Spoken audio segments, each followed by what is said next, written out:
महत्त्वपूर्ण निर्णयहरू र निर्णय प्रस्तावहरू पारित गरेको छ।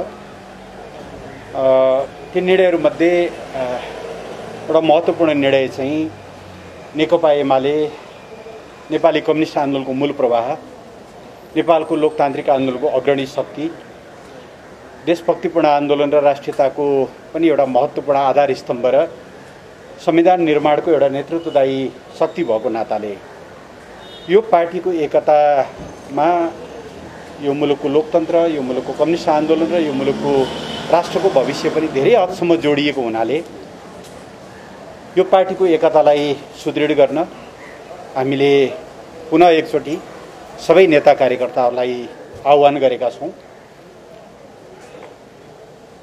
अहिले पार्टीभित्र देखा परेका केही समस्याहरूको कारणले देशभर जनतामा अलिकति निराशा पनि छ र विपक्षीहरूमा अलिकति उत्साह पनि छ।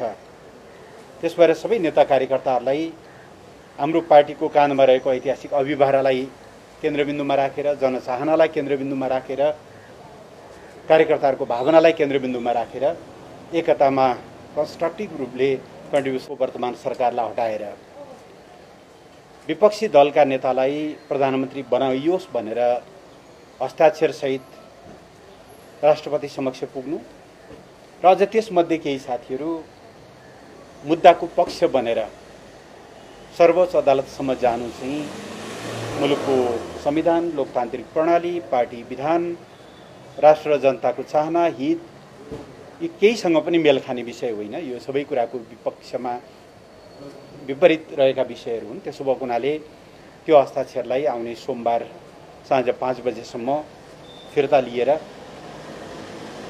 आन्दोलनको एकतामा योगदान गर्नका निम्ति हामीले आह्वान गरेका छौँ र त्यस्तो अनधिकृत हस्ताक्षर बहुदलीय प्रणालीमा दलको निर्णय विपरीत दलका सदस्यले गरेका हस्ताक्षरको कुनै मान्यता हुन नसक्ने, कुनै अर्थ हुन नसक्ने, त्यसको कुनै वैधता हुन नसक्ने कुरा पनि हामीले सम्बद्ध सबैमा जानकारी गराउने निर्णय गरेका छौँ। बैठकले शहीदहरूप्रति हार्दिक श्रद्धाञ्जली अर्पण गरेको छ। आन्दोलनका अग्रज पुष्पलाल, मदन भण्डारी, मनमोहन अधिकारी लगायतहरूप्रति श्रद्धा सुमन अर्पण गर्दै उहाँहरूको आदर्शलाई पछ्याउने सङ्कल्पलाई दोहोऱ्याएको छ। कोभिड महामारीका कारणले ज्यान गुमाउनुभएका पार्टीका केन्द्रीय सदस्यहरू, अरू विभिन्न तहका नेताहरू र देशभरका सर्वसाधारण गरेर 9000 भन्दा बढी जसको ज्यान गएको छ उहाँहरू सबैप्रति श्रद्धाञ्जली अर्पण गरेको छ। जो सङ्क्रमित भएर उपचार गराइरहनु भएको छ उहाँहरूको शीघ्र स्वास्थ्य लाभको कामना गरेको छ र खोप अविलम्ब उपलब्ध गराएर सबै नागरिकहरूलाई यो महामारीबाट मुक्त गर्नका निम्ति सरकारलाई आग्रह गरेको छ। प्रधानमन्त्रीले आज बैठकलाई जानकारी पनि गराउनु भएको छ। छिट्टै खोप उपलब्ध हुने र हामीले लक्षित समूह सबैलाई खोप उपलब्ध गराइसक्ने कुराको जानकारी बैठकलाई गराउनु भएको छ। त्यसैगरी बैठकले यो वर्ष मनसुनको सुरुमै जुन ढङ्गको बाढी पहिरोको प्रकोप भयो, जुन ढङ्गको क्षति भयो जनधनको, त्यसप्रति गहिरो दुःख व्यक्त गर्दै विस्थापितहरू, बेघरबारहरूको पुनर्स्थापनाका लागि चाहिँ प्रभावकारी कदम चाल्न सरकारलाई ध्यान आकर्षण गरेको छ। पार्टी अध्यक्षलाई धन्यवाद ज्ञापन गरेको छ र चिनिया कम्युनिस्ट पार्टीले भर्खरै आफ्नो स्थापनाको 100 वर्ष पुरा गरेको छ। चिनिया कम्युनिस्ट पार्टी हाम्रो एउटा मित्र पार्टी पनि हो। उहाँहरूले यो 100 वर्षको गौरवपूर्ण यात्रा पुरा गर्नुभएकोमा उहाँहरूलाई बधाई र शुभकामना ज्ञापन गरिएको छ।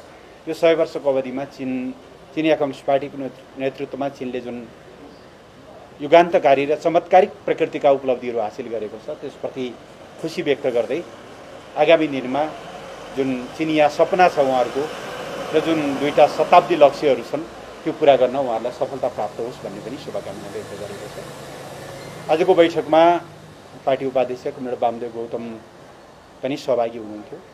उहाँले पार्टी एकताका निम्ति थप प्रयत्न गर्न प्रधानमन्त्रीलाई सुझाव दिनुभएको छ।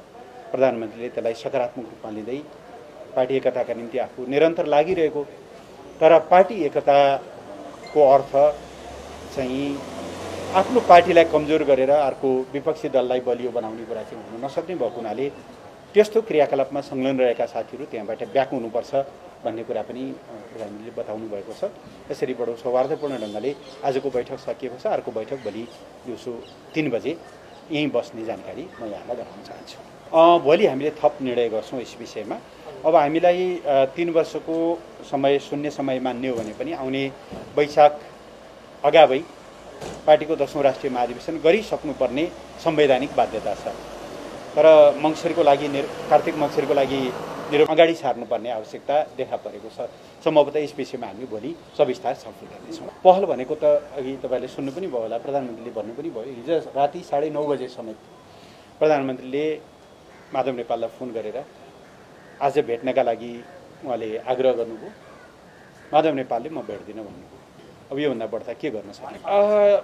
जटिल केही साथीहरूले का क्रियाकलापहरू, केही साथीका भनाइ र गराइहरू एकताको पक्षमा छैनन्, त्यो एउटा यथार्थ हो। तर त्यहीँभित्र पनि एकताका निम्ति साथीहरू लागिरहनु भएको छ। आशा गरौँ उहाँहरूले त्यहाँभित्र एकता चाहने साथीहरूका आवाजहरू, उहाँहरूका पहलहरू सफल बन्नेछन् र एकता चाहिँ सफल हुनेछ। हामीले त्यो आशा अहिले पनि कायमै राखेका छौँ। महाधिवेशन र निर्वाचित कमिटीको वैधानिकता हुँदैन भने वैधानिकता खोज्न अब कहाँ जाने हो? त्यो उहाँहरूको त्यसो भनिरहँदा उहाँहरूको एउटा आग्रह मात्रै झल्किन्छ त्यसमा। महाधिवेशन एउटा निर्वाचित कमिटी हो र यसको बैठकहरू सबै विधिसम्मत वैध र एकमात्र आधिकारिक बैठकहरू यिनीहरू नै हुन्। यो हस्ताक्षर फिर्ताको चाहिँ एउटा शर्त राख्नु भएको रहेछ। समस्या समाधान भएर पार्टी एक भयो भने त्यो हस्ताक्षरको के अर्थ हुन्छ? यस्तो हो, तपाईँ आफै एकछिन कल्पना गर्नुहोस्। तपाईँ कुन मिडियासँग हुनुहुन्छ थाहा छैन। हजुर, तपाईँ एउटा मिडियासँग आबद्ध हुनुहुन्छ। त्यहाँ बसेको साथीले तपाईँका रिपोर्टरहरूले दिएका सबै रिपोर्टहरू फुरुफुरु अर्को कुनै जससँग तपाईँको एकदम तीव्र प्रतिस्पर्धा छ, न्युजहरू फुरुफुरु उता फिड गरिदिनुहुन्छ भने तपाईँको व्यवस्थापनको त्यो मिडिया हाउसको के प्रतिक्रिया हुन्छ? भेरी सिम्पल कुरा हो नि यो त। त्यसरी यसमा धेरै तर्क आवश्यक छ जस्तो लाग्दैन यहाँले। पहिलो कुरा, हस्ताक्षर फिर्ता लिनुहोस् भन्ने पार्टीको निर्देशन चाहिँ मूलतः राजनीतिक निर्णय हो। पहिलो कुरा त त्यो हस्ताक्षर त्यसरी जाने कुरा बिल्कुल संविधानको बरखिलाफ, मुलुकको राजनीतिक दलहरूको दल सञ्चालन सम्बन्धी हाम्रो प्रणालीको बरखिलाफ छ। किनभने यो व्यवस्थाको आधारशिला भनेकै बहुदलीय प्रतिस्पर्धात्मक लोकतान्त्रिक प्रणाली हो। तपाईँले संविधानको प्रिएम्बलमा हेर्नुभयो भने, प्रस्तावना हेर्नुभयो भने हाम्रो देशको प्रणाली के हो त भन्दा बहुदलीय लोकतान्त्रिक प्रतिस्पर्धात्मक प्रणाली। यो लोकतन्त्रका यो प्रणालीका आधार दलहरू। एउटा चुनाव चिन्हमा चुनाव लड्ने, एउटा घोषणापत्रको आधारमा चुनावमा विजयी हुने, एउटा दलको संसदीय दलको नेता रहने अनि विपक्षी दलको नेतालाई प्रधानमन्त्री बनाउन हस्ताक्षर प्रयोग गर्ने। मलाई एउटा मात्रै उदाहरण दिनु होला। दुनियाँमा कोही कम्युनिस्ट सिस्टममा त कुरै छोडिदिनुहोस्, बुर्जुवाहरूमा पनि 53 सालमा एकचोटि राप्रपामा चन्दलाई प्रधानमन्त्री बनाउन, केही चाहिँ सूर्यबहादुर थापालाई बनाउन, आफ्नै पार्टीका 2 जना प्रधानमन्त्री बनाउनका निम्ति यताउता गरेको त देखिएको थियो। तर प्रमुख विपक्षी दललाई प्रधानमन्त्री बनाउन हिँडेको यस्तो उदाहरण नेपालमा त छैन नै। मलाई लाग्छ लोकतान्त्रिक प्रणालीमा कुनै पनि हुँदैन। त्यसकारणले यो बिल्कुल असङ्गत छ, गलत छ। त्यसकारणले यो फिर्ता भनेको पोलिटिकल्ली आफूलाई त्यसबाट डिसएसोसिएटेड गर्नुहोस्, असंलग्न गर्नुहोस् भनेको हो। त्यसले मुद्दालाई के फरक पर्छ पर्दैन त्यससँग हाम्रो कुरा भएन। मुद्दाका आफ्ना प्रक्रियाहरू हुन्छन्। तर त्यस्तो हस्ताक्षरलाई मान्यता दिन पनि सकिँदैन, त्यस्तो हस्ताक्षर वैध पनि हुन सक्दैन र नेकपा एमालेको नेता भएर त्यो हस्ताक्षरसँग आफू जोडिरहन मिल्दैन। पार्टीको भनाइ यो हो पहिलो कुरा। दोस्रो, तलका कमिटीहरूको के हुन्छ भन्ने यहाँको जाँचमा जिज्ञासा छ। जेठ 23 गते पार्टी अध्यक्षले जुन एउटा अपिल गर्नुभएको छ, आह्वान गर्नुभएको छ पार्टी एकताका लागि, मूल रूपमा एकता हुँदा जनसङ्गठनहरू र मात्र कमिटीहरू पनि पूर्ववत संरचनामा फर्किन्छन् आम रूपमा। कहीँ कतै अब एक्सेप्सनहरू हुन सक्लान्, कहीँ छलफल गर्नुपर्नेहरू हुन सक्लान्। एकता हुँदा यी सबै विषयहरू तपसिलका हुन्। एकताको हिसाबले हामी अगाडि बढ्छौँ भन्ने आग्रह। त्यो दुईवटा बिल्कुल फरक कुरा हो। दुईवटा फरक के हो भने प्रतिनिधि सभा विघटन अझै यसचोटिको प्रतिनिधि सभा विघटन त त्यो ठाउँमा पुग्दा केपी शर्मा ओली या अरू कोही प्रधानमन्त्री भएको भए पनि उपधारा 5 अनुसारको प्रधानमन्त्री बन्न नसकेपछि या प्रधानमन्त्री दुईवटा अप्सन छ तपाईँलाई थाहा छ। सरकार गठनको 76-5 अन्तिम त्यो दौडको अन्तिम लेग हो, इन्जुरी टाइम हो भन्नुहोस् न। अहिलेको फुटबल चलिरहेको बेलामा त्यो इन्जुरी टाइम हो। इन्जुरी टाइममा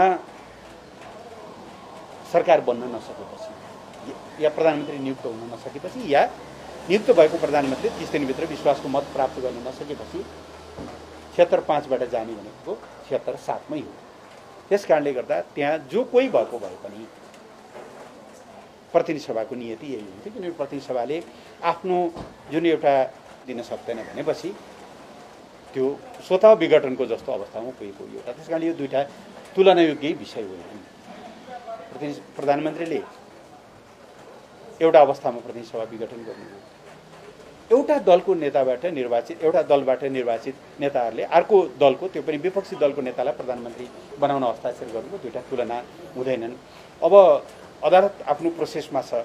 हामीले यो 3 दिनको समय राखिएको भनेको त्यस दिन बहस सकिन्छ, त्यसै दिन फैसला आउँछ भन्ने हिसाबले होइन। होइन, मूलतः राजनीतिक निर्णय हो यो। राजनीतिक रूपमा एउटा पार्टीमा बसेर विपक्षी दललाई सघाउन मिल्दैन। त्यस पछाडिको कुरा त्यस पछाडि नै गरौँला। दिनदिनै हुन्छ नि त बैठकपछि हामी फेरि पत्रकार सम्मेलन गरी